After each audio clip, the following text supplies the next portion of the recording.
ஸ்டாலின் அவர்கள் வந்து யாரோ பத்திரிகைக்காரவங்க கேட்கும்போது எனக்கு யாரும் எதிரிகள் இல்லை, எனக்கு எல்லோரும் நண்பர்கள்னு சொன்னாங்க.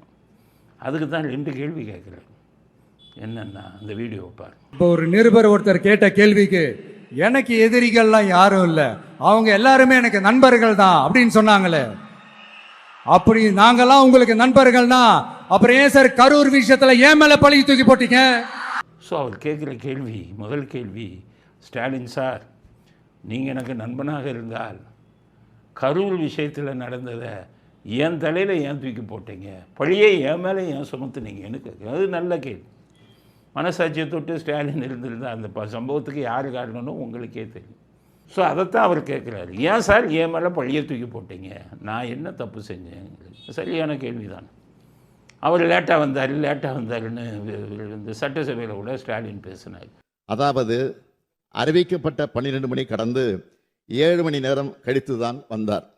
இந்த காலதாமதம் கூட்ட நெரிசலுக்கு முக்கிய காரணமாக அமைந்தது. லேட்டாக வந்தது காரணங்கிறது யாரும் ஏற்றுக்கொள்ள மாட்டார்கள். ஏன்னா லேட்டாகவும் வரல, 8 to 10ன்னு கொடுத்தது, அவர் அதுக்குள்ளே வந்துட்டார். இருந்தாலும் அவங்க கட்சிக்காரவங்க செஞ்ச அயோக்கியத்தனத்துக்கு இவர் மேலே போய் பழியை போட்டார்.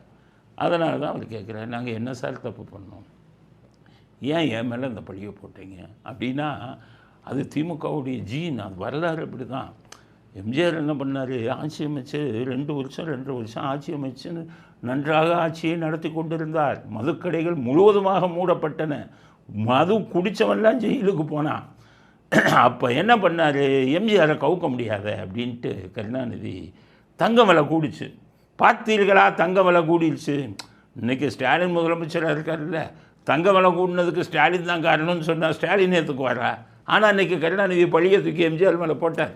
பழியை தூக்கி இன்னொருத்தவங்க மேலே போடுறதில் அவங்க கை வந்த கலை.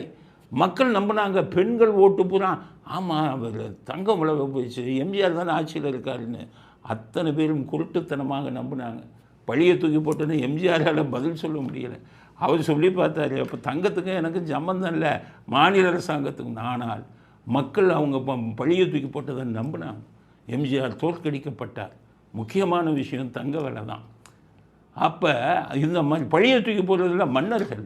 அதனால தான் இதை தூக்கி பழியை தூக்கி உங்கள் மேலே போட்டு விஜய் மேலே போட்டாங்க. அதைத்தான் அவர் கேட்குறாரு. என்னன்னு கேட்டிங்கன்னா, கரூருக்கு நான் எப்படி காரணமாக இருப்பேன், என் மேலே பழி சுமத்துனீங்களே, எல்லோரும் உங்களுக்கு நண்பர்கள்னு சொல்கிறீங்களே, என்னை மட்டும் என் எதிரியை நினச்சி இப்படி பழியை தூக்கி போட்டீர்கள்னு கேள்வி கேட்குறேன்.